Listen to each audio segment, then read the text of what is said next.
और अब मंगोल हम लोगों पर सैलाब की तरह हमला करेंगे और हमें पता है ये वो सैलाब होगा कि उसके सामने जो भी आएगा वो उसे तबाह बर्बाद कर देगा। अब ये हमारी दहलीज पर आन पहुंचा है। हाँ, तो आपकी दहलीज पर आ पहुंचा है ना। अगर ये मुझ पर से गुजर भी जाता है तो उसके बाद तुम्हारी तरफ ही आएगा। तुर्क, रोम, रियासत-ए-सुल्जूक, रोमानिया,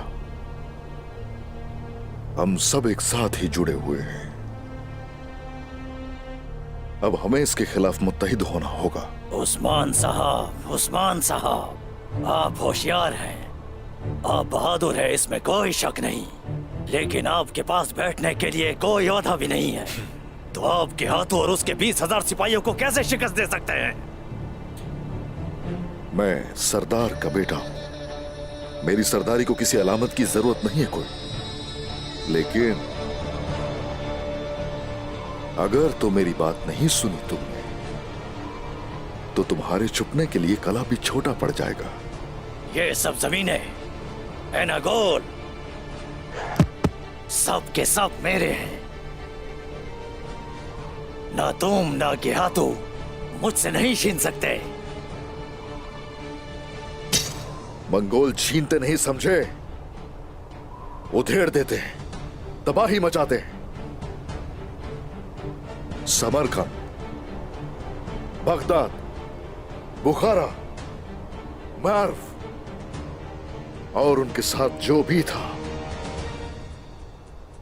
क्या वो एनागोल से कमजोर थे? बताओ। तुम्हें इससे इबरत हासिल करनी चाहिए। ना सिर्फ एनागोल बल्कि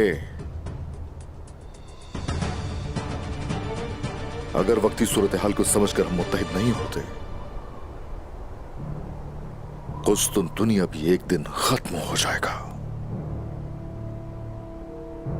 मैंने उन तमाम तकफरों को क्यों जमा किया? लड़ने के लिए,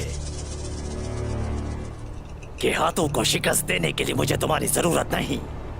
मेरे सिपाहियों में से कोई भी ऐसा नहीं है जिसने मंगोलों के खिलाफ कभी जंग न लड़ी हो। मंगोलों की ताकत से और कमजोरियों से मैं अच्छी तरह वाकिफ हूं। मंगोल घुड़सवारों के खिलाफ ओस तीरंदाजों की जरूरत होगी। तो फिर हम एक दूसरे को जान से मारने का मौका जाया करके मुत्तहिद रहेंगे, ऐसा ही है ना?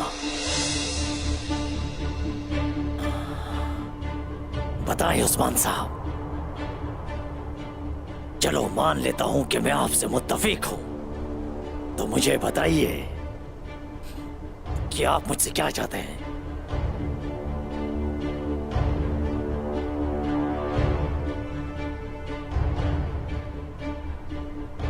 तुम मुझे वक्त जाया किए बगैर इंद्रुनिकोस से मिलवाओगे। उस्मान साहब, आपने कहा कि गेहातू अपने 20,000 खतरनाक जंजुओं के साथ हमें मारने के लिए आ रहा है। हमारे कुस्तुनतुनिया से वापस आने से पहले वो इस जगह को तबाह कर देगा।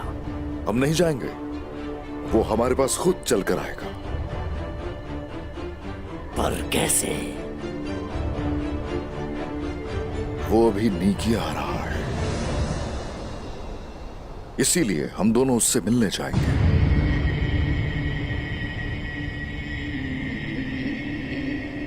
मैं हैरान हूं कि आपको कैसे पता चला ये? टूटने वाली हर शाख के बारे में हम जानते हैं और उस कच्चे फल की किस्मत को भी अच्छी तरह हम जानते हैं जो उस शाख पर लटका रह गया है। खैर, इसे तुम राज ही रहने दो तो बेहतर होगा।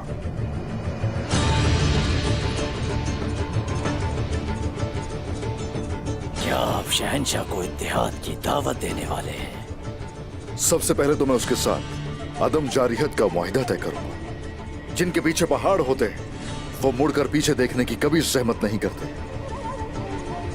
चंगेज खान ने चीन पर हमला करने से पहले मगरिब को फतह कर लिया। बहुत अच्छे। आप उन लोगों से सीख रहे हैं जिन पर हम हमला करने के लिए जा रहे हैं। सुनो, मैं इंतहाई सोच समझ कर काम लेता हूं, समझे? और जो हिकमत को नजरअंदाज करते हैं उन लोगों को कभी नहीं देखता।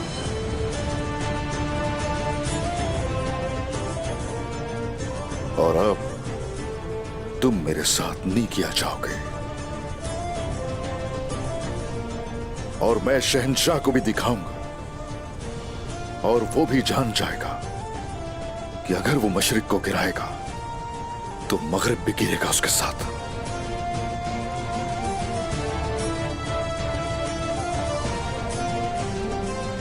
अगर वहां जाकर कोई मुआहदा हो गया, यानी शहंशाह मान गया, तो फिर मेरी अपनी कुछ शराइत होंगी और वो आप मानेंगे।